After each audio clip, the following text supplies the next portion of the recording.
Anniversary of Canada. Ito po ang pinakamadilim na daan.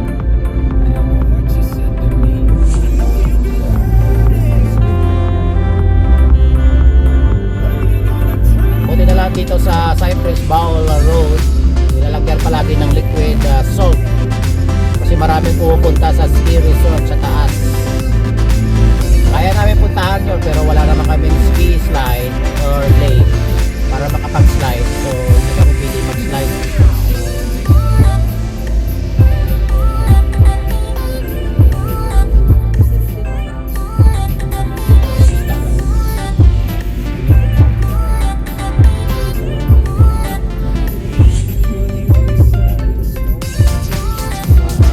So dito lang kami mga kababayan kasi nga hindi makikita ang daan.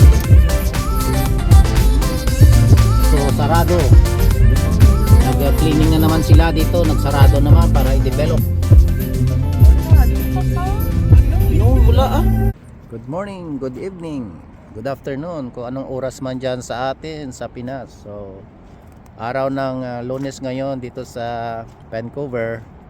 It's holiday again because it's family day and then 60th anniversary of Canada, the whole entire Canada. So still winter season pa ngayon itong buwan ng February. So hindi mo na halos makita yung mga bundok, mga trees dahil nga sa sobrang kapal ng misty saka fog, saka may halo pang flory kasi nga ng ilang buwan nag-snow dito sa Vancouver. So dyan po sa baba niyan, lake po yan ng dagat po yan, pero hindi na makita halos yung Vancouver dyan, East Vancouver saka South. So nandito kami ngayon sa North saka sa West side. So nandito kami sa Cypress Village kung saan dito lang kami mag rest walk, mag cardio exercise or kung ano man.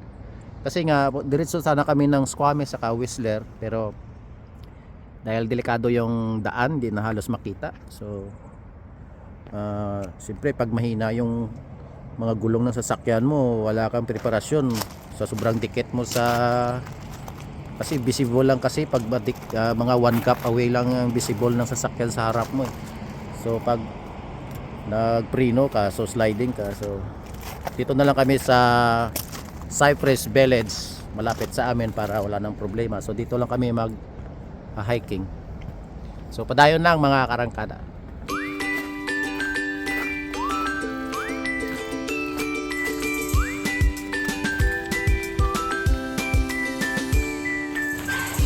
So last year summer nandito kami. Ngayon winter. Di makapal yung snow. So makapag walk tayo. Makapag hike tayo sa trail. Paakyat doon sa pop-up doon sa Trestle Bridge, Cypress Village.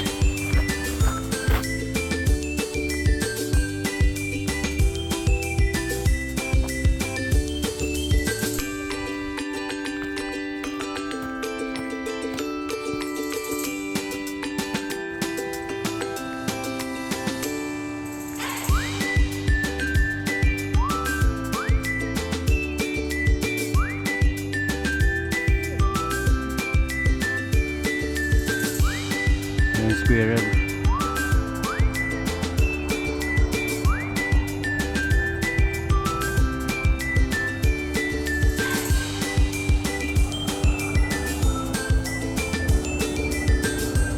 You know there, you eat that kind of, I don't know what you're eating, but you still not swallow. I think you're to brush your teeth with that branch or twigs. See that? You swallow again, but you didn't eat.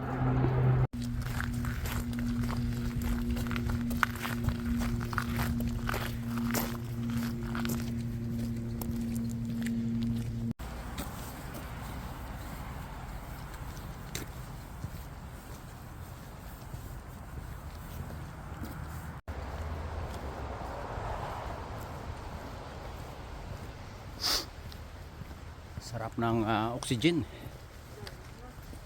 Oxygen is very fresh. Pero grabe yung lamig.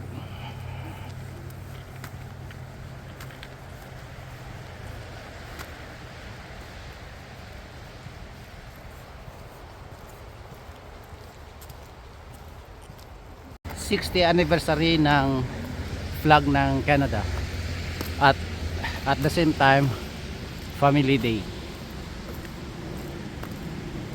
Yung flag nila it's 60 anniversary na kung saan nag-start yung Canada flag.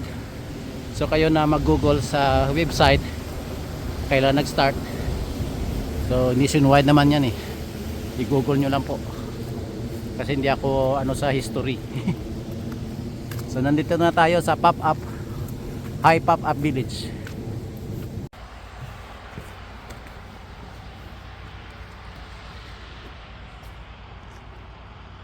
So wala ka pa rin makikita.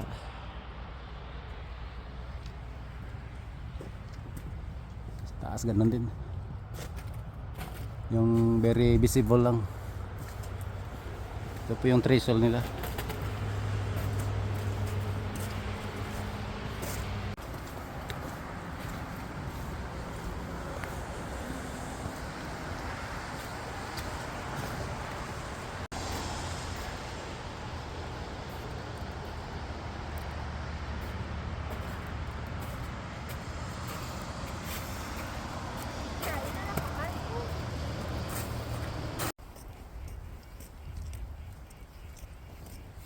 I love you, Papa. Mwah. Mwah. I love you, Stacy. Mwah. Mwah.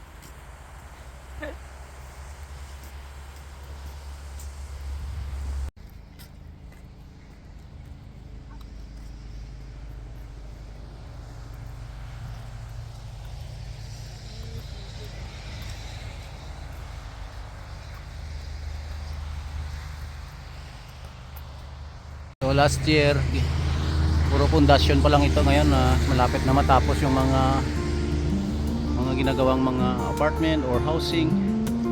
So swerte yung mga tao dito na makakuha ng property, lalo na pag mayaman ka. So at least yung village na to pag natapos free access sa public yung daan, pupunta ka ng mga establishment. So pag natapos yan maganda. So mga ilang taon pa to siguro, another 5 years pa. So ito 5 years lang siguro estimate ko, pero yung ibang site ng location another 5 na naman, another 5. Kasi nga step by step yung trabaho nila So ang ganda yan pag natapos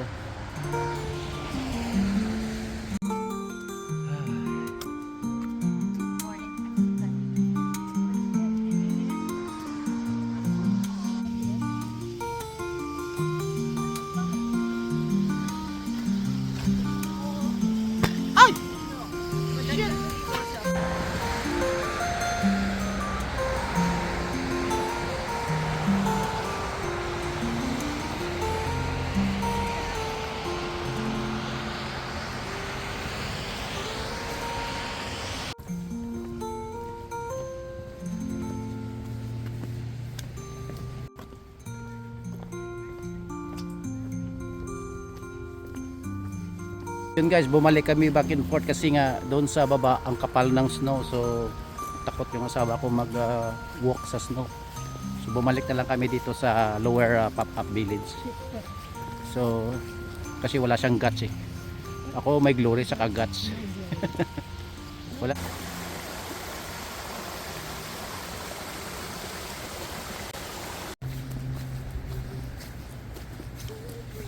No.